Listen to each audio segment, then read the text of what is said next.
오늘 하나님 주신 말씀은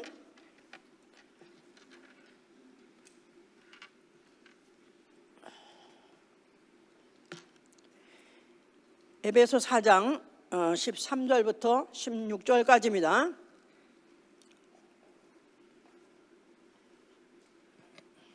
하나님은 완전한 분이시다. 하나님은 완전한 분이시다. 하나님은 완전한 분이시다. 하나님은 완전한 분이시다. 자, 그 성품, 우리 말로 서로 항상 사람끼리 말하기는 인품이라고 말하죠. 그 성품이 완전하시고 또한 그의 행하심도 그의 말씀도 모든 것이 다 완전하신 분입니다. 그는 그와 함께 영원히 살기 위해서 그 완전하신 분과 영원히 같이 살려면 상대가 되어야 되겠죠? 그러려면 사람 중에서도 완전한 사람,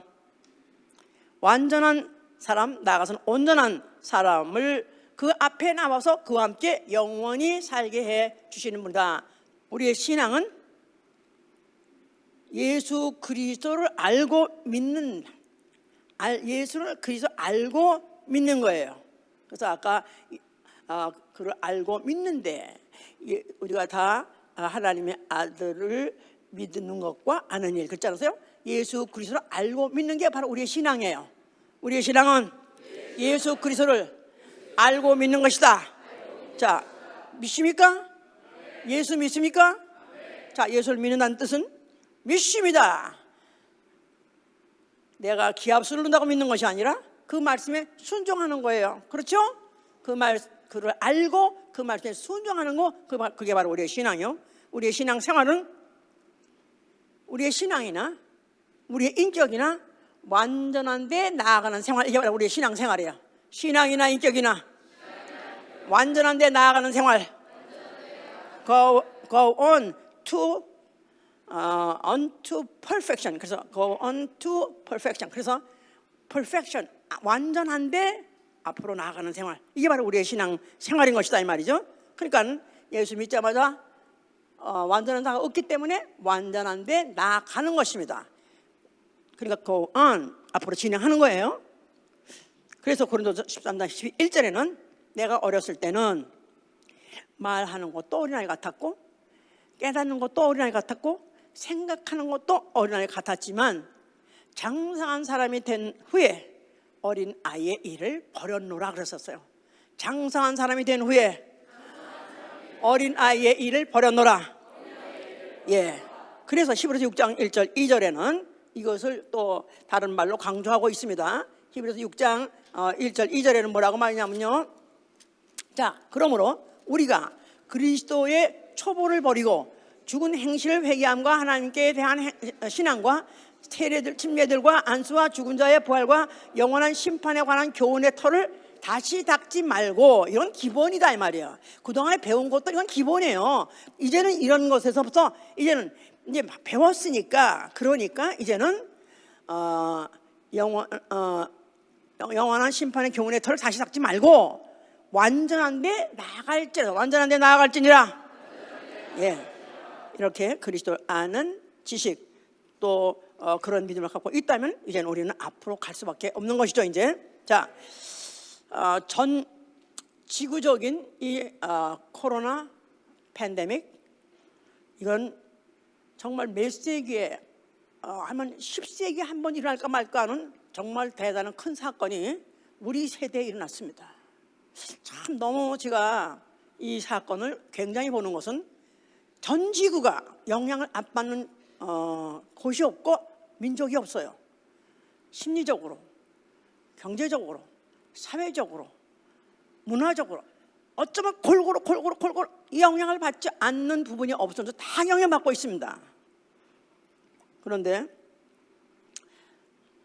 이 전 인류가 이 큰 영향을 받고 있는데 여기에 기점이 뭐냐면 생과 사예요. 살고 죽는 문제를 걸고, 살고 죽는 문제, 이것처럼 중요한 게 없고 이것처럼 큰 게 없고 이것쯤에 중대한 사건이 없는 이걸 놓고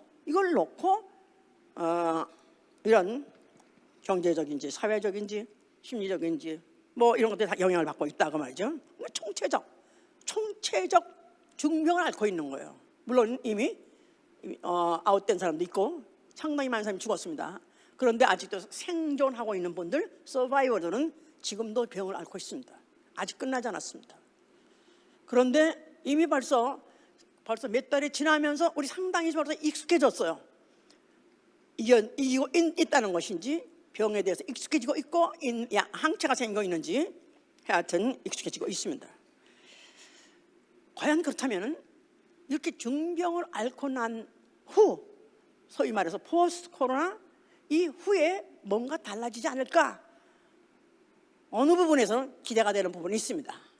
왜냐하면요, 우리 어릴 때는 홍역을 다 알았었어요. 그때만 해도 예방살 맞는 게 없었기 때문에 아주 의뢰에 앓는 병. 그래서 홍역을 앓고 나면 홍역 앓는다 열이 40도 넘어서 그냥 뭐 한 달만 그 안에 애들 많이 죽었습니다. 그 당시에 많이 죽었어 애들이. 또 어쩌다가 살아나서 곰보된 애도 많고 그때. 근데 그런 병을 앓고 나면은 애가 까무렇게 죽었다고 그래가지고 정말로 온 집안에서 정말 죽음을 각오할 정도로 살아남은 기적적이라 할 정도로 그렇게 하다가 어쩌다가 또 살아나요.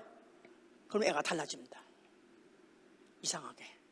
그래서 뭐라고 하냐면 얘가 큰 병을 앓고 나더니 애가 달라졌어.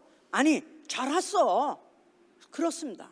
애가 달라졌어요. 갑자기 그전까지 어린애 짓을 하던 애가 나름대로 죽음의 철학을 깨달았는지 어쩌는지 통과했는지 어쩌는지 애가 자랍니다. 자, 이 코로나라는 건 세계적으로 큰 병을 지금 우리가 앓고 있습니다. 이후에 달라져야 되겠죠. 애가 자라듯이 우리의 인격도 자라야 되고 우리는 신앙이기 때문에 신앙도 자라야 돼요. 아멘. 그래서 오늘 우리의 설교의 제목은 성숙한 신앙과 성숙한 인격에 대해서 말하고 있습니다. 성숙한 신앙이 있다면 성숙한 인격이 될 것이고, 성숙한 인격이 있다면 성숙한 신앙생활도 성공할 것입니다. 어린아이 나밖에 몰라요. 어린아이 특징은 나밖에 몰라. 저밖에 몰라. 하여튼 특별히 3대 독자 또 무남동녀 문제 있습니다.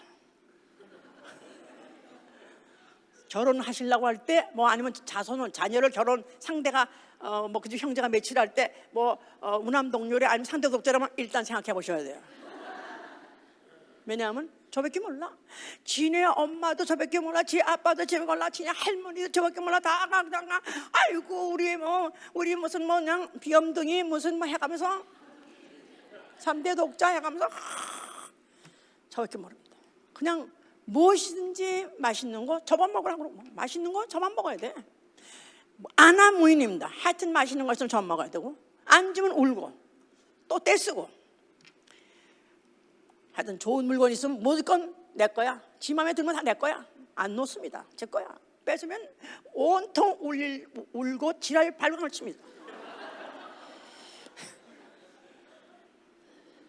그러면서 칭찬만 해주면 좋아하고 아이고 이뻐 뭐 아이고 잘해 뭐 똑똑해 그러면 좋아해.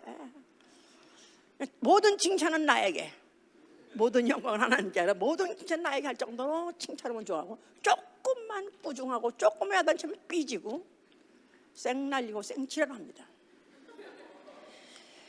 하여튼 싫은 건 죽어도 안 하고 좋은 건 지가 하는 거고. 그래서 영재교육, 천재교육, 굉장히 집안에서 영재가 나왔다, 뭐 천재가 나왔다면 뭐 온 집안이 다 동원돼서 그런 애를 진짜 영재 교육을 보내고 그래서 뭐 천재 만들라 그런 교육을 시켜서 엘리트 만들라고 하잖아요. 사실은 그런 기질이 나타나면 죽여버리자 오히려. 네가 뭘 떡나서 네가 뭐 잘났어 별거 아니야. 너도 쟤도 그래 다른 집 다 그래 너 별거 아니야. 사실은 이거를 별난 것 같이 대단한 것 같이 막 한 것 같으면 진짜 상투 잡습니다. 할아버지 올라가서 올라 상투 잡아. 이게 인간의 근성이에요. 본성이에요. 이건 누구로든 다 그렇게 돼 있어요. 그래서 이혼율도 엘리트라는 사람들, 소위 말해서 영재, 천재 이런 사람들이 통계적으로 과연 사회에 기여하는 기여도가 얼마나 많냐? 많지 않답니다. 오히려 그 집에 형제 많은 집 중에서 뭐 몇둥이 몇째라 좀 별로 있어도 좋고 없어도 좀 엑스트라 인생들이 집에 허은이 같지만 11명 중에서 몇째 뭐 있어도 좋고 없어도 좋고 그런 존재들이 오히려 사회에도 기여하고 그 소속한 기관에도 기여하지. 그냥 특수 무슨 특수 무슨 영재 특재 이런 사람들은 전혀 대우만 받으면 지가 잘나서 하는 거고 대우 못 받으면 그냥 깽판나 버리는 없어지고 사라져 버리는 그런 인간들. 사실은 이런 것이 그런 사람이 뿐이 아니라 그러니까 이게 뭐 어린아이의 특성이다 이 말이야. 그게 다 어린아이 특성. 근데 그 특성을 나이 먹은 때 가지고 가면 그렇게 된다 그 말이야. 이제. 성숙한 인격은 항상 남을 배려합니다. 나보다도 남을 배려하고 무슨 일이 생겼다? 무슨 좋은 것이 생겼다?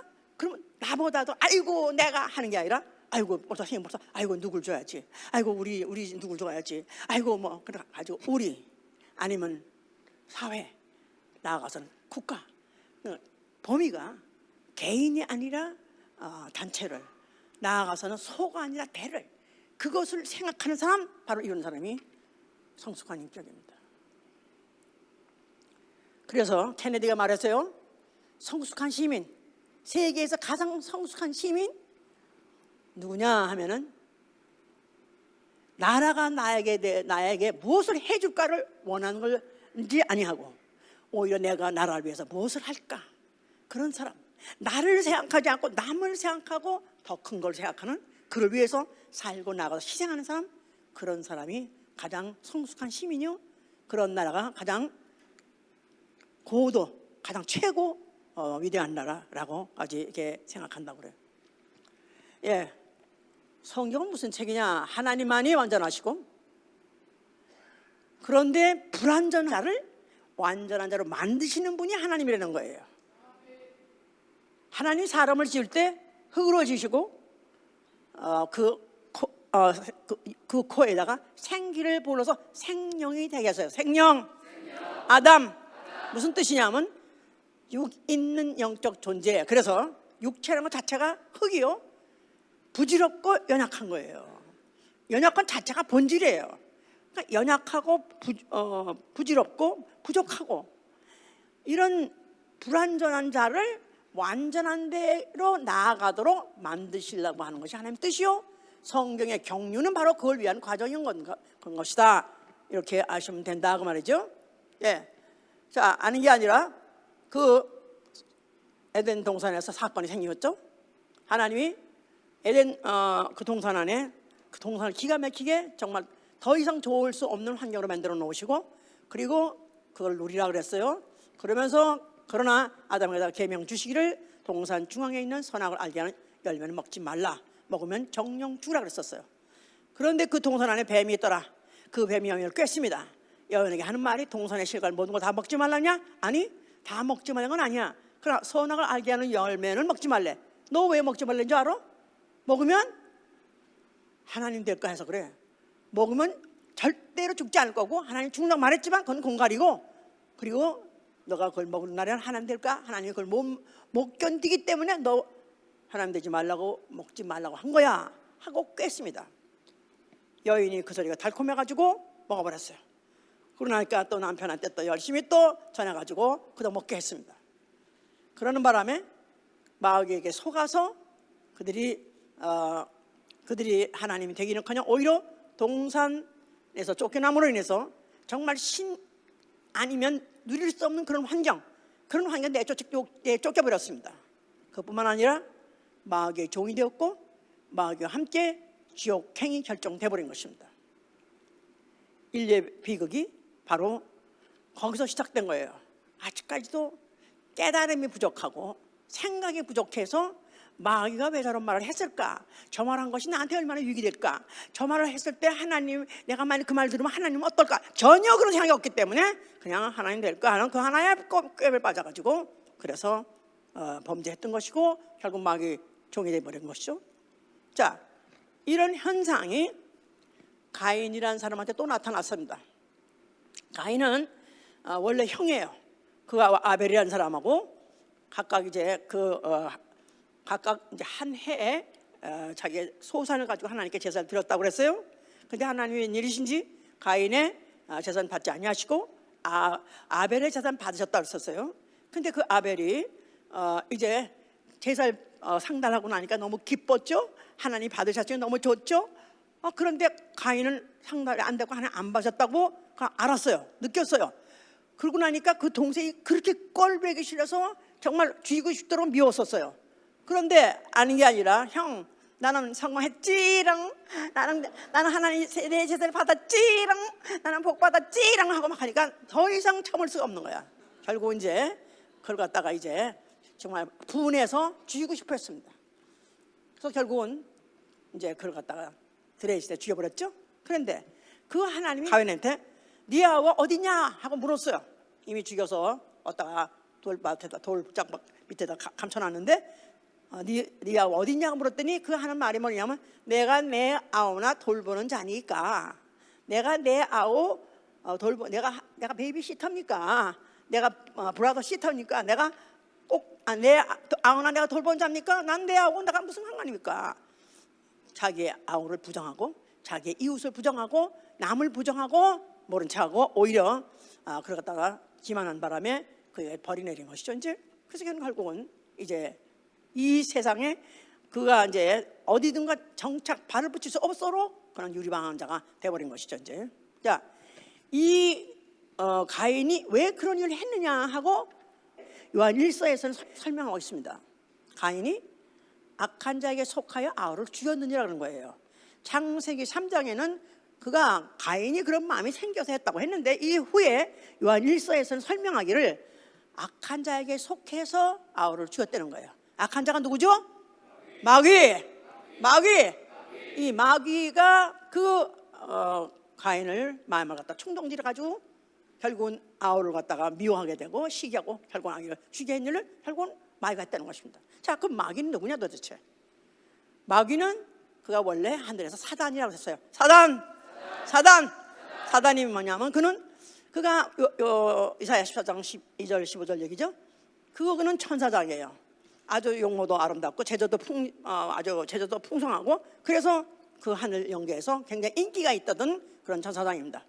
그런데 그가 그것 가지고 만족하지 아니하고 그가 어느 날 생각하기를 내 보좌를 내가 높이리라. 그래서 I will be like God 해서 내가 내 보좌를 내가 하면서 me, I, my 해가지고 미이즘 소위 말해서 자기주의, 자기애 나아가서는 이고이즘, 이기주의 시조가 누구냐면 바로 사단인 것이죠. 사단 이기주의의 시조, 자기애의 시조, 날시즘 있죠? 날시즘. 난 너무 아름다워. 난 너무 잘하고 있어. 난 너무 잘났어. 어떻게 이렇게 잘나게 났지? 이렇게 완전히 이런데 빠져있는 자, 그 죄를 하나님이 용서치 않고 심판날까지 가둬서 이 우주에 가뒀더니 그가 바로 하나님이 지으신 그 아담을 꾀해서 죄를 범하게 했으니 하나님대로 할 수 있다 하는 그 죄, 똑같은 죄를 그렇게 범하게 했는데 결국은 그 하와가 점짓고 아담의 죄를 지는 바람에 마귀와 인류와 함께 결국은 같은 지옥행에 지옥벌을 향해서 가게 돼버린 것이죠. 이제 자, 이런 사실 가운데 인류의 역사는 계속이 되고 있고 우리 여기 여러분들 여기 오시는 분들이 오늘 다 잘 듣고 있어요. 할렐루야. 한 분도 지금 딴 생각하는 사람 한 사람도 없고 다 잘 듣고 있어요. 아멘. 할렐루야. 성숙한 신앙과 성숙한 인격으로 나아가실 바랍니다. 우리는 코로나를 지금 지내고 있어요. 세상에서 이건 세계적인 사건이에요. 세계적. 왜 이런 천재는 이런 건 수세기 만에 한 번 나올까 말까 하다 그런 말 들어봤죠? 예? 그런 얘기 들어봤어요? 수세기 만에 한 번 날까 말까 하는 그런 무슨 사람이 나왔다든가 아니면 수세기 만에 한 번 날까 말까 하는 사건이 바로 이 코로나 팬데믹이다 이 말이에요. 우리 보통 사람 아니라고 현재. 진짜요. 보통 사람 아니야. 어떻게 이 시대에 태어나 있대 우리가? 아니 어떻게 이 시대에 내가 지금 바로 살고 있고 이걸 내가 목격하고 있대? 현장 난 증인이야. 여기서 내가 서바이브 한다면 세기에 몇 세기 한 번 날까 말까 한 서바이버야. 대단한 사람들이야. 옆에 사람 얘기가 대단한 분들이십니다. 진짜 대단한 거예요. 미안하지만 살아나야 돼. 그 대신에 이 기가 막힌 이 세대. 자, 그런데 바로 이 상황에서 영적으로는 그런 상황이 돼 있으면서 하나님은 이제 하나님의 이 일을 인류로 하여금 완전하게 나아가게 하려는 경륜을 시작하신다 이 말이에요. 그게 언제부터 뭘로 시작하냐면 이스라엘 출애굽부터 시작하는 거예요. 자, 이스라엘이 원래 애굽에 가게 된 이유는 누구 때문에 가게 된 거죠? 애굽에 이민을 가겠어요? 이민 왜 갔죠? 그냥 뭐 거기가 살기가 좋다며 미국이 더 살기 좋다며 거기가 교육도 수준도 좋고 뭐든 시설 복지도 좋아서 그래서 간 거 아니에요? 왜 갔죠? 누가 실마리가 돼서 간 거죠? 실마리 누구? 요셉이죠. 요셉 때문에 가게 된 거예요. 그럼 요셉 때문에 왜? 요셉이 거기를 종으로 팔려갔으니까. 그랬다가 거기서 애굽의 총리가 됐으니까. 알고 보니까 그가 가서 박사학위 따가지고 잘 산대. 그래서 간 거 아니고, 예? 그랬는데 사실은 이게 참 기묘묘하게 갈 수밖에 없는 상관인 거예요. 그 요셉이 거기 가게 된 거는 요셉이 스스로 간 게 아니라 형들이 그 요셉을 그 아비가 야곱이라는 아비가 그렇게 총에 특별히 기호했어요. 늙어서 난 고로 그 아들을 사랑하되 너무 사랑해서 그에게 채색 옷을 입혔다 그랬었어요. 다른 사람 다 무명 옷 같은 거 입었는데 걔만 색동을 입힌 거야. 그러면서 걔가 또 걷다가 얄밉게 하는 말이 뭐 형들 내가 어디 꿈을 꿨는데 내가 희한한 꿈을 꿨어. 뭔 꿈이요? 했더니 내가 바로 가운데 섰고 형들이 다 나한테 절을 했어. 오 마이 갓. 얘 싫어. 난 너무 싫어. 갓들의 얄민 데다가 또 꿈까지 그렇게 됐다니까. 얘 너무 싫은 거야. 그래서 형들이 점점점 불평이 생기고 불만이 생기고 미워하기도 하고 해가서 하다가 이젠 더 이상 또 자꾸 그런 소리를 하니까 이제 얘를 더 이상 참지 못해가지고 얘를 갖다 죽이자, 없애버리자. 그래서 죽이려고 했었는데 또 그 중에 또 어떤 형이 하나가 뭐 꼭 죽일 건 뭐 있냐, 차라리 죽이지 말고 우리 형제니까 죽이지 말고 그냥 잘 아라리 이를 대상한테 팔아가지고 애굽으로 보내는 게 낫지 않겠냐. 그래서 결국은 대상한테 팔아서 그 아이가 애굽에 가게 된 거고, 애굽에 종으로 시작했다가 어쩌다 보니까 우여곡절 끝에 총리가 된 것이다 이 말이에요. 사실은 애굽에 간 동기가 뭐냐면 형들의 시기 때문에 간 거예요. 형들이 결국은 미워하고 시기한 그게 원인이 돼가지고 결국 가서 이스라엘 민족은 그렇게 시작이 됐던 것이다 이 말이에요. 누가 시기한다고 그랬죠? 누가 질투한다고 그랬죠? 어른이 애가, 아이들이 해, 어른이 해. 아직까지 지금 아이들 얘기하고 있는 거예요 내가 지금. 예? 시대가 지금 아이들 얘기 시대예요. 앞으로 장성한 자 또 시대가 올 거예요. 이제 모세가 거기서 이제 어쩌다 보니까 또 참 하여튼 이런 영문 각본도 이럴 수가 없어. 그래서 왕위 서열 3위 정도가 됐어요. 40년 동안 그걸 살았어요. 그러면서 자기가 내가 어떻게 해서 이렇게 잘 나가고 있지? 내가 어떻게 이렇게 해서 주사하고 있지? 그런 거 생각할 것도 없이 하여튼 내가 원래 이런 사람이야. 나는 원래 잘 태어났었어. 나는 이렇게 하나님께 복을 받아서 이렇게 됐어. 내가 원래 잘났으니까 뭐 똑똑하냐. 뭐 그렇게 살았는지 하네. 취해서 살았었어요. 그런데 그가 나이 40이 됐습니다. 근데 성경에 뭐라고 썼냐면 히브리서 11장 24절에는 믿음으로 모세가 장성하여 그가 바로의 공주의 아들이라고 칭함을 거절하고 오히려 하나님의 백성과 고난받기를 그리스도와 함께 고난받는 것 하려고 작정하려고 그가 그걸 태워서 그걸 바로의 아들이라 칭함받는 것을 거절하고 결국은 그곳을 떠났다. 이는 뭐 상주신 이름을 바람이라 이렇게 썼는데요. 믿음으로 모세가 장성하여, 요거는 히브리서 11장 24절 얘기. 사도행전 7장 23절 24절에는 뭐라고 써있냐면 모세가 나이가 40이 되어, 그래서 나이가 40이 되어 40 중요하다고 말했죠 제가. 예? 나이가 40이 되어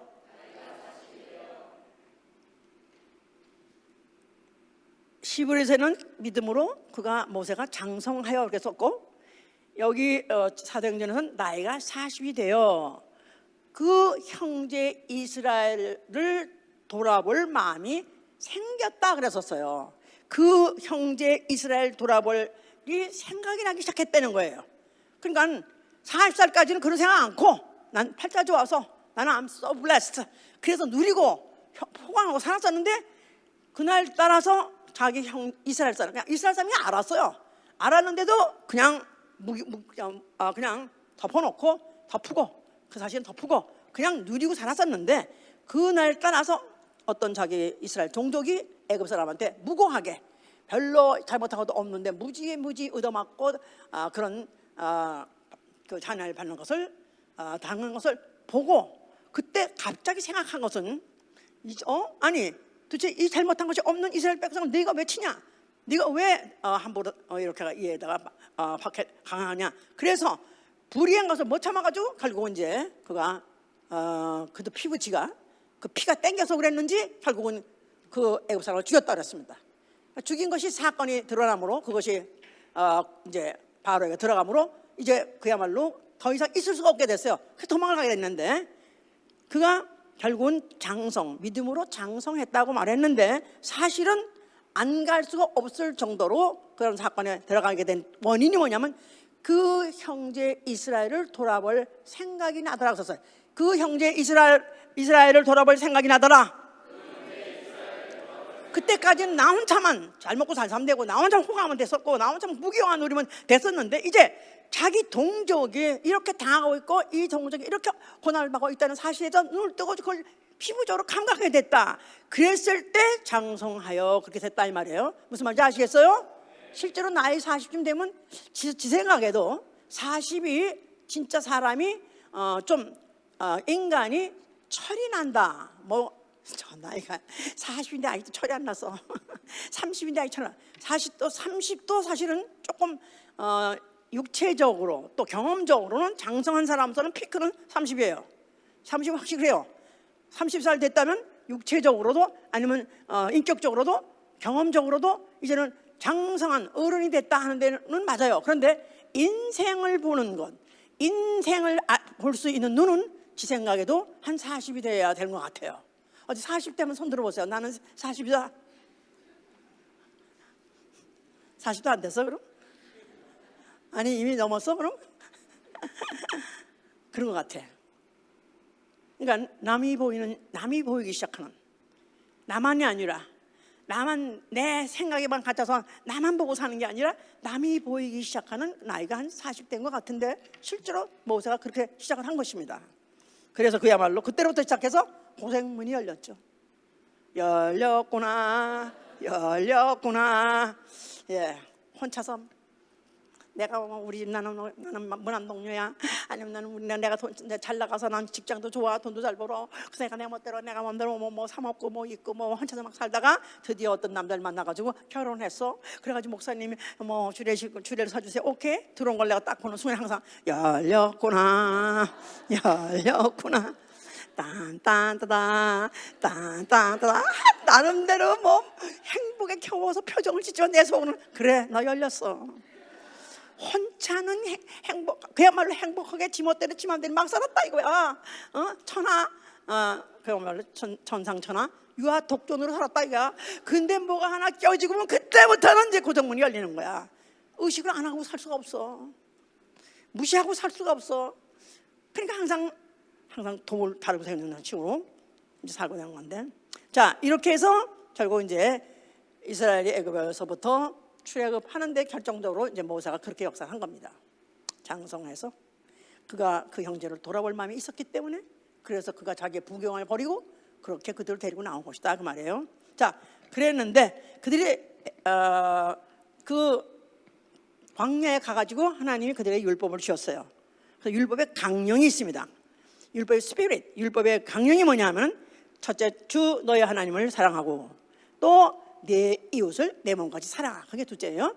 첫째 주 너의 하나님을 사랑하고, 둘째 내 이웃을 내 몸같이 사랑하라. 그래서 하나님을 사랑하는 것과 같이, 이와 같이 또 이웃을 사랑하라는 게 바로 계명이에요. 이웃을 사랑하라는 걸 받았어요. 그걸 율법, 그걸 강령으로 받았어요. 그랬는데 거기에 굉장한 모순이 있습니다. 율법에 그 법 자체가 너무 좋은 거죠. 하나님 사랑하고 이웃 사랑하는데 얼마나 좋아요. 내 몸까지 사랑하는데 얼마나 좋아요. 그렇게 사랑하기만 한다면 그야말로 세상이 그런 화평한 세세, 그야말로 그런 행복한 세상은 없을 것 같지 않아요? 문제는 율법 안에 굉장히 도사리는 거기에 암초 같은 게 이게 뭐냐면, 만약에 계명이 617가지인데 그 중에 하나라도 범하는 형제가 있든지 이웃이 있으면 두세 증인이 목격했다면 목격한 대로 처벌하라는 거예요. 만약에 어떤 사람이 살인하는 걸 봤다, 두세 사람이 봐서 목격했어. 그러면 재판정에 끌고 갈 것도 없어. 니네들이 너 봤지? 나 봤지? 나 봐서 오케이, 두세 명 봤어. 그러면은 그냥 현장에서 직결 처분하는 것입니다. 직결 처분, 현장 직결 처분, 율법이에요. 그러니까 그게 애비든지 그게 자식이든지 상관없어. 누구든지 봤다 하면 직결 처분해야 된다. 그게 바로 율법이다 이 말이에요. 그렇게 사랑하는 게 율법의 정신이고 율법의 강령인데도 불구하고 그 안에 그와 같이 다 마실 수 없는, 먹을 수 없는 가시 같은 것들이 그 안에 있는 건데 그것도 지켜야 돼 이제. 자, 그렇기 때문에 이 이스라엘 사람들은 두세 증인, 목격자, 소위 말해서 그 누가 될지 모르는 어느 누가 갑자기 나의 범행에 대해서 목격자가 될지 모르기 때문에 사람을 의식한다 이 말이에요. 사람을 의식해. 이 사람이 혹시 내가 잘못한 걸 봤다? 이 사람이 나를 죽이는 사람 될까? 그렇기 때문에 그 누구도 마음을 놓을 수가 없는 거라. 무슨 말인지 아시겠어요? 예. 그러니까 히브리서 10장 23, 28절 이렇게 말하는 거예요. 모세의 법을 폐한 자를 두세 증인의 증인으로 인하여, 두세 사람의 증인으로 인하여 모세의 법 때문에 불쌍히 여김을 받지 못했다. 그러니까 다 그대로 형을 받고 그대로 죽임을 당할 수밖에 없었다 그 말이에요. 자, 이런 것이 계속해서 가면서 점점 사람을 의식하게 되고, 사람의 눈길, 나를 보는 사람, 가까이 날 더군다나 컨택트. 요새는 언컨택트가 유행하냐? 그런데 그야말로 언컨택트가 되고 싶은 거야. 가까이 그 사람이 날 봤다 하면은 그 사람이 내 잘못한 것까지 보게 되면, 내가 죄를 저지른 걸 보게 되면 그 사람이 날 죽일 테니까. 사랑의 대상이고 사랑받아야 될 대상이 갑자기 나를 죽이는 그가 형무관이 될 수 있으니까 경계의 대상이 되는 것이다 이 말이에요. 그래서 이런 사실이 계속해서 지속이 되고 있는 가운데 400여 년이 또 흘렀는데, 그때 생겨난 사람들이 누구냐면 주로 바리새인이에요. 바리새인은 율법 617가지 플러스 자기네들이 만들어낸 그 안에 된 확대 율법까지도 지킨 사람이기 때문에 자기네들 의인 중에 의인이라. 그래 나머지들은 다 시비장찮아. 그러니까 그냥 조금만 노려보고 있으면 반드시 애들이 죄를 저지르게 돼 있어. 그러니까 이 바리새인들은 항상 남을 보는 거예요. 경찰관 같이 항상 보는 거야. 봐가지고 조금만 어쩐지 수상해, 쟤 조금 있으면 그럴 거야, 아니나 덜커덕 하는 거야. 그러면 탁 잡아가지고 돌로 이겨 죽이고 이런 공포시대가 계속됐던 것입니다. 바로 예수님이 나타났을 때 그럴 때 나타나신 거예요. 예수님이 나타나셔서 한 말씀이 이런 배경을 모르면 이해할 수가 없어요. 이런 역사적인 배경을 알면 예수님이 왜 항상 바리새인은 외식하는 바리새인들이 이렇게 말해요. 외식하는 바리새인들이요. 그러니까 지들은 죄를 지더라도 기술적으로 죄를 어떤지 안 지고 또 은폐하고 안 들키려고. 왜? 들켰다가는 죽으니까. 그래서 안 들키고 막 하면서 그 대신에 남들은 누가 죄를 지나 무슨 죄를 지나 아주 그야말로 화등잔같이 보고 따라다니면서 보고 이런 사람들이기 때문에 예수님이 그렇게 이제 바리새인 들어갔다 그와 같이 이제 정죄했던 것이죠. 이제 자, 이런 세대에 무시무시한 이 공포 시대, 누구 때문에 공포 시대라고? 누구 때문에? 이웃 때문에. 말을 알아들어야 돼요 여기까지. 예? 예수님 당시의 공포시대 뭐 때문에? 율법 플러스 율법에다가 더 가중된 바리새법, 바리새인들 때문에 공포시대였던 것이다 이 말이에요. 거기까지 다 이해해서 아멘 하세요. 너무 잘 설명해 주잖아. 알아듣게. 오케이. 그러니까 예수께서 이제 이런 시대에 오셨으니까 그가 이 문제를 해결하시려고 이제 하시는 거고, 또 그런 문제를 해결하려고 바로 그때 오신 거죠. 그런 것이 고도돼 있을 때 그분이 오신 거예요. 자, 그가 성전 앞에 나타나셨어요. 뭐라고 말씀하셨어요? 자, 성전 안에 뭐가 있고? 여호와 이름이 있고, 성전 안에 뭐가 있고? 예, 증거궤 거기 안에 율법 계명이 들어있어요. 그러니까 예수께서 바로 이 율법은 바로 누구한테 준 법이냐? 이 율법은 모학 선생으로서 이스라엘에게 준 법. 이스라엘 율법은 이스라엘이 받은 법이다. 근데 이스라엘을 하나님은 어떻게 취급하셨냐면 어린 아이로 취급했다 이 말이에요. 그러니까 율법은 어린 아이에게 주는 법이에요. 율법은 어린 아이에게 주는 법이다. 무섭게 죄 짓고는 야단치고 때려주고 벌받고 하니까 애들은 율법을 무서워하죠. 그러니까 율법이라는 게 어린 아이에게 가리키는 법이라 해서 또 초등학문이라 하기도 하고 모학 선생이라고 하기도 해요. 그런데 그 법에 의해서 그 사람들은 법을 어기면 체벌을 받고 체형을 받기 때문에 두려워했다 이 말이에요.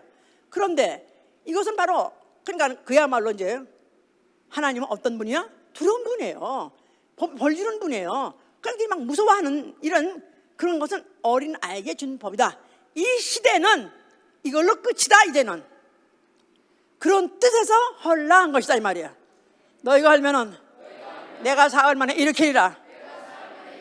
그 말은 율법은 내가 옴으로 인해서 내가 완성할 것이고, 율법의 시대는 끝일 것이고, 이제 새로운 시대가 올 것이니 바로 복음을 너희가 들을 것이다 이 말이야. 복음. 율법의 반대. 율법을 보완하게 하고 율법으로 해서 완성하게 하려는 게 바로 이제 복음인데, 바로 이 어린 아이에게 준 것이 바로 율법이요. 어린아이가 받아야 되는 법이 율법이에요. 그러나 이제 복음은 누가 받는 것이냐면 장성한 자가 받는 법이다 이 말이에요. 장성한 자가 받는 법. 예, 그게 바로 이제 복음이죠. 이제 성숙한 자가 받는 법, 이게 바로 율법이에요. 자, 그래서 율법 아래에 있는 사람들, 율법을 강화한 바리새법 아래에 있는 사람들은 항상 뭐를 의식한다 그랬죠? 사람을 의식한다고 해서 사람. 그 다음에 그러니까 항상 무슨 짓을 하더라도 사람에게 보이려고 했다고 말이에요. 의를 행하더라도 사람에게 하는 거. 그래서 마태복음 6장 그때 이제 이걸 알고 난 다음에 그걸 봐야 이해가 되는 거예요. 마태복음 6장 보세요. 마태복음 6장.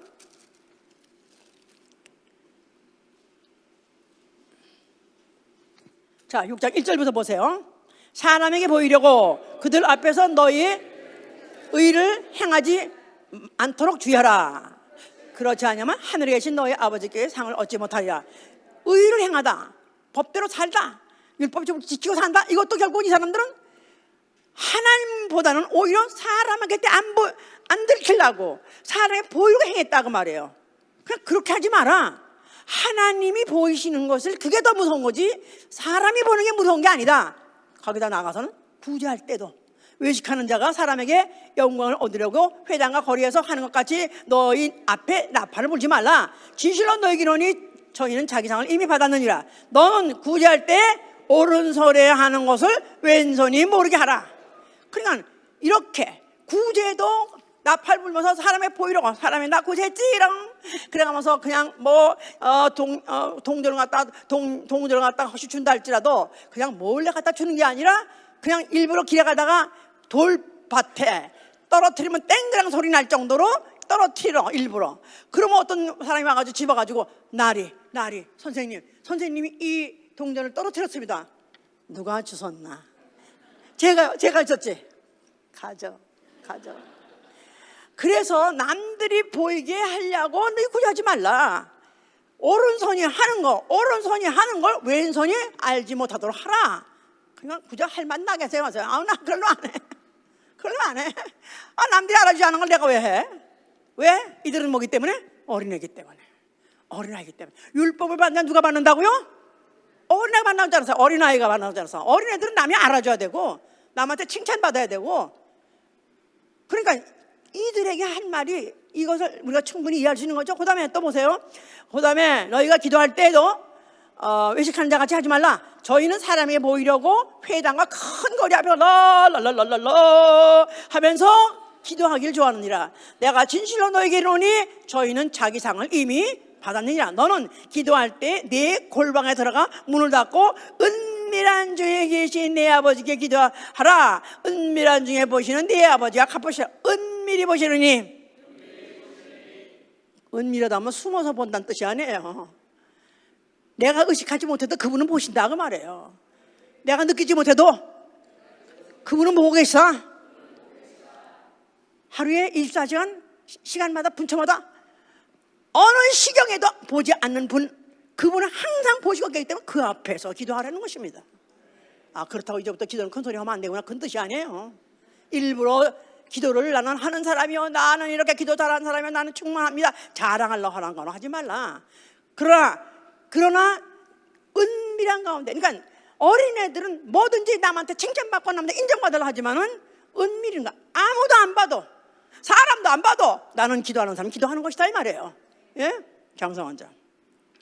그 다음에 또 가서 금식도 그래. 금식도 마지막 가면 16절에 보니까 금식할 때 너희는 외식한 자들 같이 슬픈 기색을 내지 말라. 저희는 금식하는 것을 사람에 보이려고 얼굴을 흉하게 하고, 흉하게 한다는 거야. 근데 너는 금식할 때 머리에 기름을 바르고 얼굴을 씻고, 오히려 얼굴 씻고 머리도 기름 바르고, 금식이란 거 저는 이 사람은 하지 않는 것 같이 티내지 말라는 거야. 그러니까 예수가 오셔가지고 진짜 재수없어. 진짜 재수없어. 누가 그러겠어? 바리새인들 너무 재수없어. 예수가 재수없어. 지네들이 수십 년 동안에 이거 오느라고 얼마나 애썼고, 이렇게 여기까지 자기네 이걸 쌓아오느라고 자기네 모든 어떤 레피테이션을 빌드업하느라고 자기가 얼마나 노력했는데, 예수가 봐가지고 그냥 한마디 그냥 나가를 만들어 보니까 너무너무 미운 거야. 너무 미는 거야. 결국 예수를 죽일 수밖에 없죠. 결국 사람 앞에 보이려고 사람을 의식하는 사람들이 결국 예수를 죽여버리게 된 것이다 이 말이에요. 참 아이러니하죠? 아이러니한 거야. 결국 아이러니한 게 아니죠. 이게 하나님 의도죠. 하나님 벌써 그렇게 일부러 그렇게 하나님은 의도를 그렇게 이미 플랜하셨고, 그리고 그것을 그런 이스라엘 역사 중에서 이스라엘의 역사와 율법과 그 율법에 그것에 또 태어난 그런 바리새인들, 이런 것들에 의해서 결국은 예수를 결국은 이제 죽게 된 것인데, 이런 것들이 그거 보면은 절대로 각각의 사건이 아니라 결국 한 일 얘기를 위해서, 한 길을 가기 위해서 하나님이 엮어간다는 사실, 같은 사건, 같은 일을 위해서 하나님의 속성을 가지고 같은 모든 사건을 통해서 엮어가시면서 하나님이 초점을 맞추려고, 바로 어디 한 과역에다가 초점을 맞추려고 하는 그 사건이 어디서 일어났냐면 십자가 사건이다 이 말이에요. 예수가 죽으시면서 뭐라고 말씀하셨어요? 뭘 다 이뤘어요? 예수가 죽으실 때 그가 참 요거 전에 하나 빠뜨리지 말고 해야 될 얘기가 있어요. 내가 예수께서 비유로 말씀하신 게 있는데, 탕자 비유가 있어요. 탕자 비유 아시죠? 탕자 비유. 어떤 부자 아버지가 있는데 두 아들이 있더라. 근데 형은 집에 그냥 있었고 아버지와 함께 아버지 일을 계속 하고 있었는데, 그가 자기의 분깃을 가지고 달라고 그래서 가지고 그가 세상으로 나가가지고 허랑방당 살면서 다 없었다. 그러고 난 다음에 먹을 것도 없다 보니까 결국은 그가 다시 집으로 돌아온 얘기예요. 그래서 이제 거기서 이제 기억나는 인물, 세 인물이 기억나면요, 아버지 탕자를 기억해요.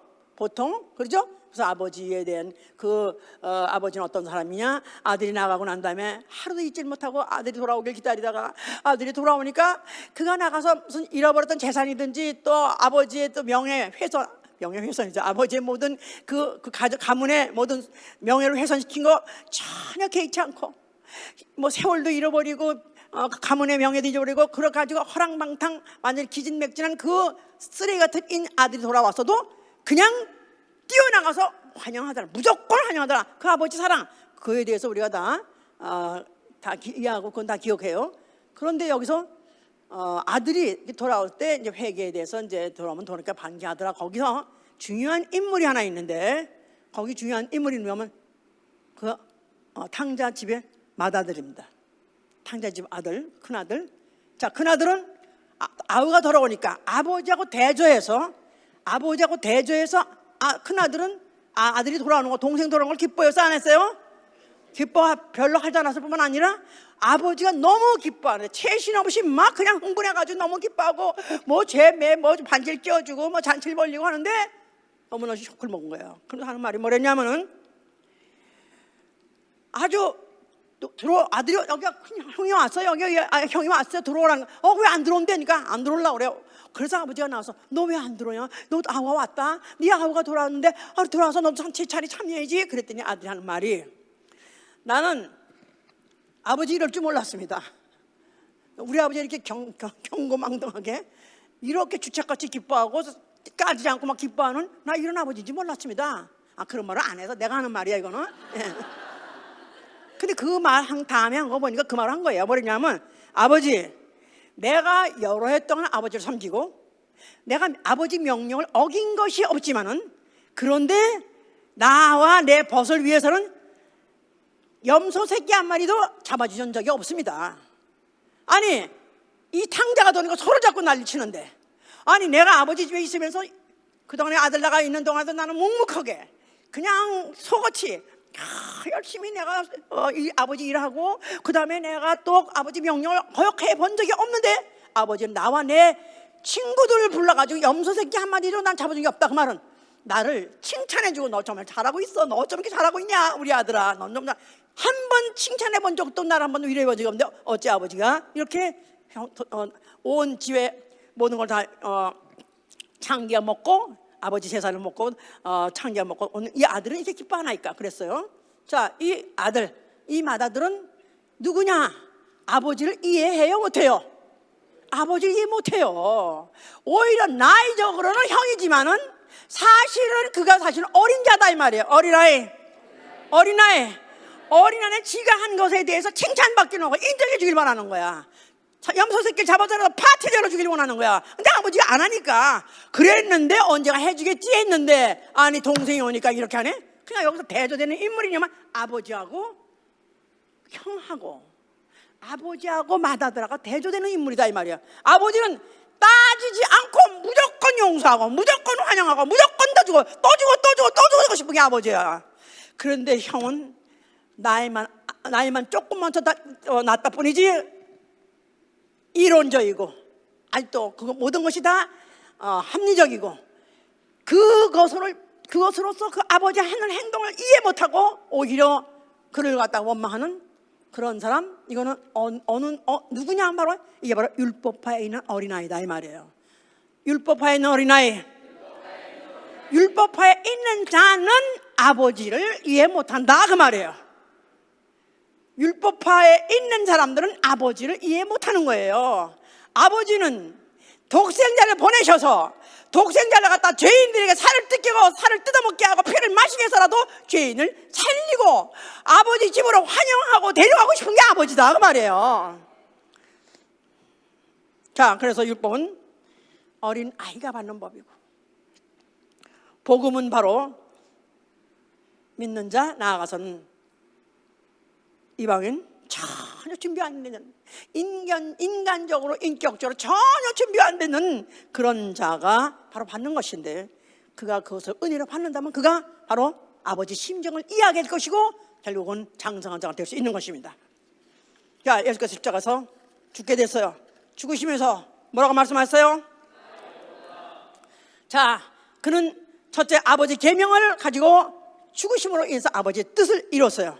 결국은 그야말로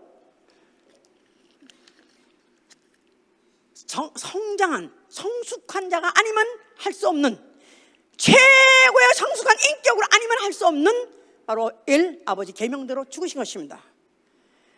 거기다가 죽으실 때 그가 이기주의의 원흉 마귀를 심판하신 것이고 죽으시면서 흘리신 그 피를 흘리시면서 그가 하신 말씀이 뭐랬죠? 십자가에 죽으시면서 그를 갖다가 칭을 받고 조롱하는 자들에게 하시는 말씀이 아버지요 저들의 죄를 저들에게 돌리지 마옵소서. 저들이 하고 있는 일을 알지 못하나이다. 저들이 알았으면 안 했을 텐데 어려서 그렇습니다. 저들이 어려서, 저들이 몰라서 그러니까 아버지 용서하여 주시옵소서. 이게 장성한 자예요. 그러니까 장성한 자는 나이가 고하간에 모든 사람을 어린애로 보는 거예요. 어린애는 항상 잘못할 수 있어요. 실수할 수 있어요. 몰라서 그렇습니다. 그리고 그가 모든 인류의 죄를 용서만 하셨을 뿐 아니라 배속하신 것입니다. 이게 바로 장성한, 최고로 장성한 인격, 최고로 장성한 인격, 최고로 성숙한 인격. 아버지께서 그를 갖다 살리셔서 하늘에 올리셨을 때 그를 뭐라고 그냥 맏아들이라고 그래요. 맏아들. 맏아들이란 말은 아들이 여럿 중에서 제일 먼저 났다. 그래서 맏아들이라고 하죠. 그런데 맏아들이란 뜻은 순서적으로만이 맏아들이란 뜻이 아니라 그가 형제적 그 인격이 제일 성숙했다 그 말이에요. 최고의 성숙한 인격. 이 세상에 수많은 인간들이 태어났었고 수많은 인생들이 살았었지만 어떤 인간도 그와 같이 최고의 성숙한 인격은 없다 그 말이에요. 하늘에 오르셨습니다. 그 하늘에서 몇 날이 못 되어서 성령을 보내셨어요. 누구한테 보내셨죠? 믿는 자한테 보내셨죠. 믿는 자. 주로 누가 믿었죠? 예수 믿는 사람들 주로 그 당시에도 지금이도 마찬가지예요. 아주 인격자. 저 사람 정말 저 사람 예수만 믿으면 정말 최고, 아주 정말 영광 돌릴 인물인데 하는 그런 사람들이 있어요. 정말 타고날 때부터 잘 타고나고 집안에서 교육도 잘 받아가지고 진짜 무흠한 그런 인격들이 있어요. 그런 사람이 예수 믿기 쉽습니까? 주로 문제아들. 문제아. 어이구, 또 누굴 데려왔다 해도 또 어때 얘기 몇 마디 이러면 어이구, 어떻게 이렇게 다 문제아들만 데리고 오나? 그냥 끼리끼리니까. 목사도 문제야, 집사도 문제야, 교인들도 문제야. 다 그런 사람만 모여. 예. 왜냐하면 이 복음은 얼마든지 믿는 자에게 의롭다 해주시고 구원을 해주시는 위력이 있지만은 누가 자기 의가 없는 자, 자기 그냥 자랑할 게 없는 자, 사람 앞에 내놓고 자기를 갖다가 자랑할 게 없는 자, 자기가 자기에 있는 것을 상황을 갖다가 보여주고 자랑할 게 없는 자, 인정받을 수 없는 이런 사람들이 예수 믿으면 의로워지고 예수 믿으면 용서받고 예수 믿으면 구원받고 예수 믿으면 하나님의 자녀가 된다는 그 복음을 열렬하게 받아들인 것입니다.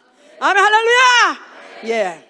자, 이런 사람들에게 성령이 무엇을 가르쳐 주시냐면 언행심사에 완전한 데 나가게 하시는 것입니다. 언행심사. 내가 어릴 때는 말할 것도 어렵고 어린애 같았고 생각하는 것도 어린애 같았고 깨닫는 것도 어린애 같았고 행동하는 것도 다 어린애 같았어. 그냥 실수투성이야. 그러는데 이제 그런 자들에게 장성한 되게 성숙하게 인격이 성숙하도록 신앙이 성숙하도록 성령이 오신 것입니다. 그래서 아까 읽었죠, 본문에서 에베소 4장 13절 14절에 너희가 이제부터 어린아이가 되지 말라. 더 이상 어린아이 되지 말라. 사랑 안에서 참된 것을 행하며 범사에 그에게까지 자랄지니. 자라라는 것입니다. 성숙해지라는 거예요. 신앙이 성숙해지고 인격이 성숙해지리라. 성령이 들어오셔서 몽학선생 같이 우리 속에서 가르쳐주고 계신 거예요. 그래서 잘못하면 잘못한다고 가르쳐주시고요, 또 다시는 실수하지 말라고 또 회개하게 하시고요. 그러니까 회개 왜 하느냐 하면은 나는 또 실수했습니다. 안 그러려고 했는데 또 그랬습니다. 요놈의 입이 또 방정을 떠나가지고 저 말에 실수했습니다. 또 생각이 나쁜 생각이 생각밖에 나쁜 이상하게 떠올랐습니다. 생각도 안 그랬는데 또 그리고 남의 칭찬만 하면 또 으쓱해지고 내 아미한테 또 자꾸 밀려도 또 목사님이 조금만 해도 좀 야단만 치면 그냥 에이 쌍하고 나가고 싶고 뭐 이렇게 나는 문제가 많습니다. 그런데 그래도 하여튼 성령님이 나한테 회개형을 주시고 나로 하여금 어떻게든지 회개해서 어떻게 하면 장성한 데 나아가도록 자라가도록 하게 하시기 때문에 또 회개하고 또 기도하고 또 말씀대로 순종하려고 애를 쓰고 있죠. 자, 이렇게 하는데도 불구하고 히브리서 5장 12절에 보니까 너희가 때가 오래매 마땅히 선생이 되어야 마땅하는데도 불구하고 아직도 젖이나 먹고 단단한 식물을 먹지 못하는 자가 되었도다. 자, 젖은 누가 먹죠? 어린아이가 먹어요. 지가 씹어 먹어요? 그냥 엄마가 흘려주면은 빨려주면 그냥 먹는 거예요. 그러니까 지 수고도 없어. 근데 이 장성한 자는 단단한 식물은 장성한 자의 것이다 그랬어요. 장성한 자는 씹어 먹어야 돼. 씹어서 지가 그걸 삼켜서 지가 흡수해야 된다 이 말이죠.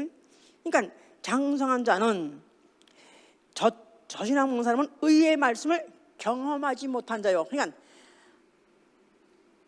이것이 옳으니라 이렇게 살라 지시하는 의의 말씀. 그래서 의의 말씀, 지시의 말씀, 계명의 말씀, 모든 말씀할 때 명령같이 들리는 모든 말씀들이 의의 말씀이에요.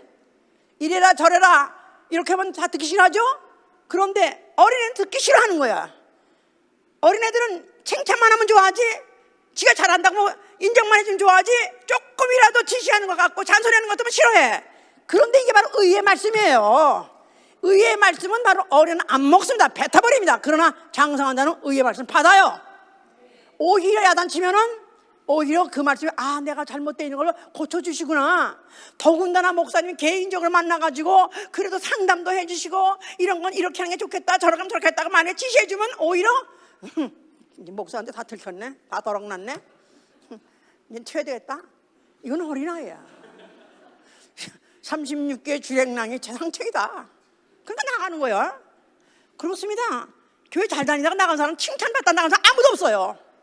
뭔가가 잘못할 때 지시해주면은 그걸 앙심 먹고 목사님이 나를 이제는 아주 이제 개밥에 도토리 같이 여겨. 이제는 목사님은 뭐 이제 나 나가라는 뜻이야. 그래서 앙심 먹고 뭐하는 하다가 결국은 또 한 번 또 비슷한 거 오면 그냥 갖다 나간다 이 말이야.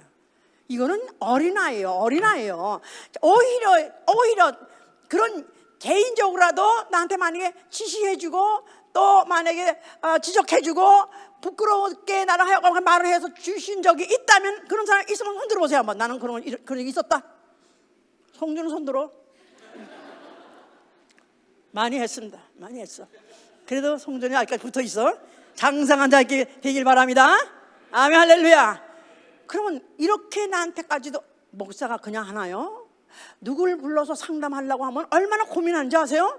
이렇게 말했는데 저거 알아듣고 만약에 고치면은 내가 사람 얻는 거지만 만약에 그가 풀려가지고 튀어나가면 버리는 것이고 죽는 것이니까 지옥 가니까 얼마나 고민한지 말도 못해요. 그러면서 말씀에 지혜를 달라, 저거 좀 잘 알아듣게 해달라, 귀를 열어달라, 또 좋게 저거 알아들 수 있는 말로 표현해달라 고민했는데 그가 알아듣고 만약에 정말 회개하고 정말 그렇게 하겠습니다 그렇게 된다면 나는 그야말로 할렐루야 할렐루야 내가 예수를 사람 난 기쁨에서 살린 기쁨에서 기뻐한다 이 말이에요. 그러나 이런 것들을 참 장성한 사람은 이해하는 거예요. 무슨 교회 사건이 생겼다? 무슨 일이 생겼다? 그러면 벌써 어린애들은 왜 우리 교회에 이런 일이 생겼지? 뭐가 문제가 있는 거 아니야? 그래 안 그래? 그래서 우리 목사님이 뭐가 뭐가 좀 문제가 있는 거 아니야? 아니 왜 그럼 잘 다니는 사람이 왜 갔대? 왜 떠났대? 그 사람들이 말이 맞는 거 아니야? 이거 다 어린 아이들이. 만약에 무슨 일이 생겼다 할 때 딱 생겼을 때 벌써 장사한 자는 탁 생각하면 먼저 뭐가 생각나요? 벌써 누가 먼저 생각나요? 교회는 어떻게 되나? 교회부터 생각나죠. 교회부터 생각. 그리고 이런 일이 생기면 우리 목사님 어떡하나? 목사님 걱정되고 내가 어떡하나 아니라 내가 어떻게 아니라 먼저 교회가 생각나고 목사가 생각나고 예수 그리스도의 이름에 영광이 되느냐 그게 생각나는 거죠.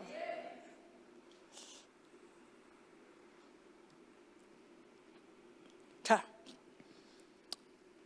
성숙한 신앙인 예수 그리스도를 아는 것에나 믿는 것에 성숙해야 돼요. 그러니까 여러분들을 진리 알아야 돼요. 예수가 누군지 아셔야 돼요. 정말 예수가 내가 누군지 알고 믿으세요.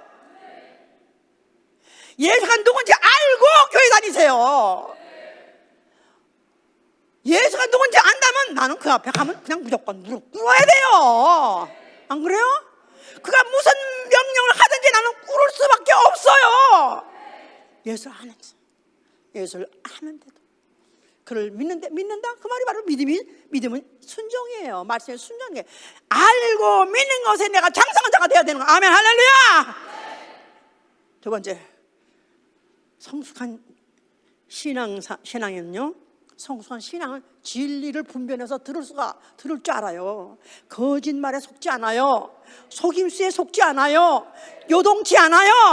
에베소 4장 14절 얘기해요. 거짓말, 속임수 속지 않습니다. 세 번째, 장성한 자는 어떤 죄를 진다 할지라도, 어떤 내게 명예훼손, 모독을 끼친다 할지라도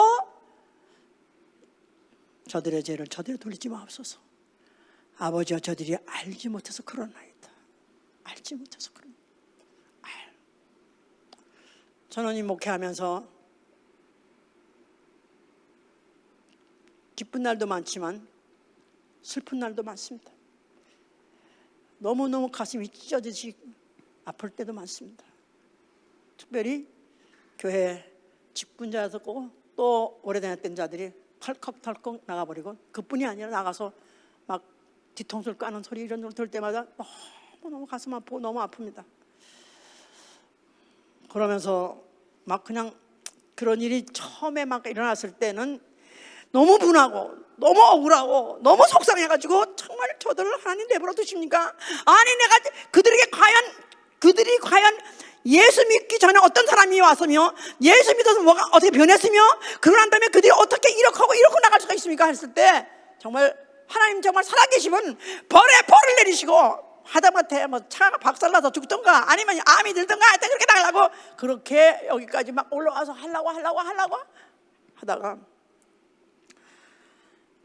결국은 저들의 죄를 저들의 죄로 돌리지 마옵소서. 저들이 알지 못해서 그렇나이다.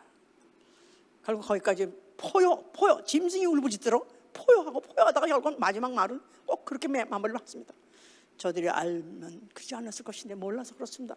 저들을 사하여 주시옵소서. 저들이 최소한 또 지옥은 가지 말게 해주시옵소서. 그건 제 진심입니다. 지옥은 아무도 가면 안 돼요. 아무런 어떤 원수질을 했다 할지라도 지옥 가면 안 됩니다. 아무도 지옥 가면 안 됩니다. 저들을 사하여 주시옵소서. 어떻게 하실런지 모르겠지만 저는 그렇게 기도합니다. 장성한 자는 모든 사람을, 나이가 먹었던 믿음의 경륜이 있던, 그게 목사든 자기는 교인이고 그게 목사든 간에 다 잘못을 저질렀을 때 저들이 알지 못해서 그렇사오니 용서하여 주시옵소서. 그럼 이 사람의 마음이 편해져요. 평안이 와요.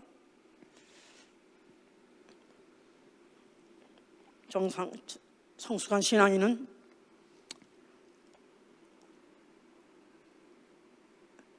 나보다도 이웃을 생각하고 교회를 생각하고 모임을 생각하고 예배를 생각하고,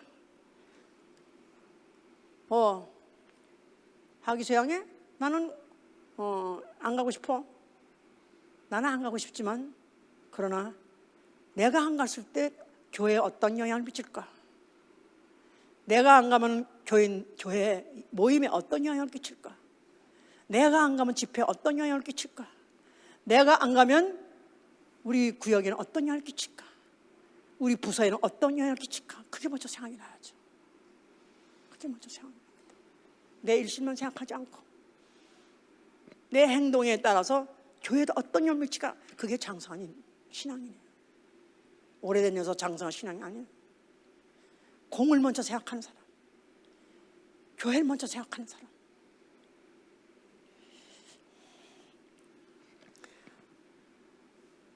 무슨 주일학교 좀 하세요. 그러면 나 예배 성공해야 돼요. 뭐가 예배 성공하는 거예요? 예배당 안에 들어와서 여기서 모든 순서를 같이 똑같이 해야 예배 성공하나요? 주일학교 선생? 사실 어려운 거죠. 참 어려워요. 예배 같이 합류도 못하고 말도 안 통하는 그런 애들하고 같이 그 수준 안 되는 애들하고 말하는 얼마나 힘듭니까? 그게 예배 성공하는 거죠. 그게 성공하는 거예요. 그게 장성한 자 하는 거예요. 남이 하기 싫어하는 일 내가 하는 거, 할 수만 있어도 내가 하는 거, 바로 그게 장사한 척 하는 거죠. 그게 성숙한 신앙인이다 이 말이야. 성숙한 신앙인. 자, 성숙한 인격. 성숙한 인격은 아까도 말했듯이 모든 사람들을 다 볼 때 육체로 보지 않고 영혼으로 보는 것이고, 모든 사람을 볼 때 연령 고와 간에 잘못하는 사람, 실수하는 사람을 다 볼 때마다 어린 아이로 보는 것입니다. 그래서 용서해 주시옵소서. 또 성숙한 사람, 너희 속에 그리스도의 마음을 가져라. 너희 속에 그리스도의 마음을 가져라. 그 마음은 겸손한 마음이, 겸손해야 돼요. 겸손해요. 어린애들은 그저 칭찬이나 해주고 알아만 주고 하여튼 온 귀가 떠들썩할 정도로 알아줘야 신나고, 뭐 많이 안 알아주고 그 중에서 뭐가 하나 잘려버리고 뭐가 직분을 안 주고 직분을 안 뺏고 그러면 그냥 다 깽판을 쳐버린다. 이건 어린애예요. 그런 때는 그런 때로 뜻이 있겠지. 목회자가 얼마나 고민하면서 했었을까. 그러니까 그럴 때 그냥 하여튼 나보다는 더 고민하고 더 경륜이 있어서 하셨으니까 그 말이 옳겠지 해서 거기 따라가는 거, 이게 겸손이죠. 겸손해야 돼요. 그러면서 세 번째는 서로 돌아보라. 서로 돌아보라. 예, 사랑과 선행을 격려하며 서로 돌아보는 거예요. 병든 자를 돌아보고, 가난한 자를 돌아보고, 갇힌 자를 돌아보고, 고난당한 자를 돌아보는 것이 이웃이 있는 거예요. 항상 내가 돌아봐야 될 이웃이 있는 사람, 이게 성숙한 신앙이요, 성숙한 인격이에요. 내가 돌아봐야 될 사람이 있는 사람, 내가 돌아봐야 될 이웃이 있는 사람, 내가 돌아봐야 될 형제가 있는 사람, 이게 바로 성숙한 인격자다 그 말이에요. 또한 성숙한 인격자, 칭찬을 기대하지 않는 것입니다. 칭찬을 기대하지 않는 거예요. 내가 무슨 일을 했다 할지라도, 잘했다 할지라도, 다만 나는 무익한 종, 할 일을 했을 뿐입니다. 나는 다만 무익한 종입니다. 이런 일에 쓰임받는 거 그만도 감사합니다.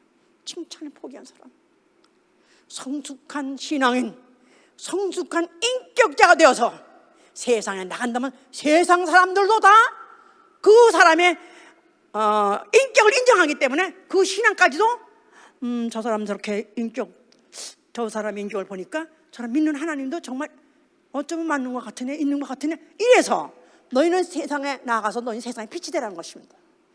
너희는 세상에 나가 빛이 되라. 성숙한 신앙과 성숙의 인격을 가진 사람은 세상에 빛이 될 수 있는 것입니다. 세상에 빛이 됨으로 인해서 하나님 아버지께 영광 돌리고 어쩌든지 한 영혼이라도 더 예수를 믿어 구원에 이르게 할 수 있는 여러분 되시를 예수 이름으로 축원합니다. 할렐루야. 할렐루야. 기도합시다.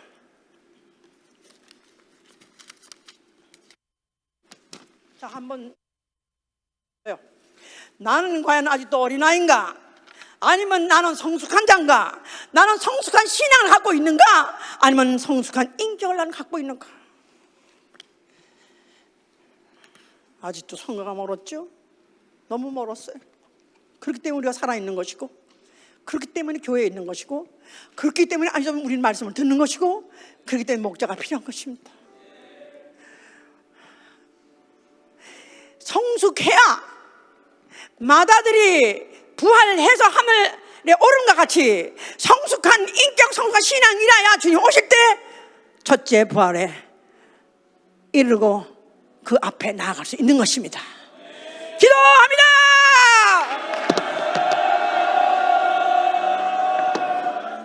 세기적인 공황입니다. 세기적인 재앙입니다. 세기적인 재난입니다. 우리가 이런 때 이것을 겪으면서 성숙한 인격으로, 성숙한 신앙으로 자라지 못한다면 우리는 당하기만 하는 자들. 이 모든 것들이 우리에게 아무 유익이 없는 거예요. 만약 우리가 성숙하게 한다면 이 모든 걸 우리는 넉넉하게, 오히려 이거 유익한 것으로서 우리는 이것을 은혜로 받을 수 있는 것입니다. 주여, 정말로 우리가 이 어려운 때를 지나면서 성숙한 인격으로 성숙한 신앙을 자라게 하여 주여 기도합니다.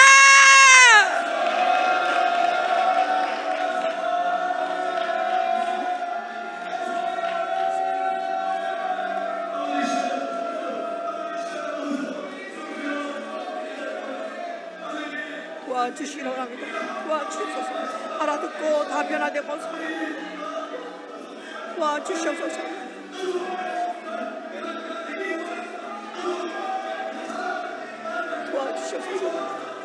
주여 도와주셔서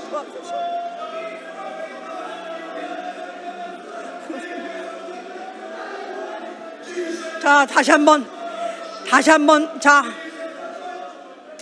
정리합시다. 아주 간단한 말로 성숙한 신앙이란 예수 그리스도의 말씀에 순종하는 게 바로 성숙한 신앙입니다. 성숙한 인격이란 남을 배려하는 것입니다. 이웃이 있는 거예요. 형제가 있는 거예요. 나를 죽이고라도 오히려 형제를 살리고 이웃을 살리고 교회를 살리는 것입니다. 다시 한번 이 성숙한 인격과 성숙한 신앙을 붙잡을 수 있어야 주여 기도합니다.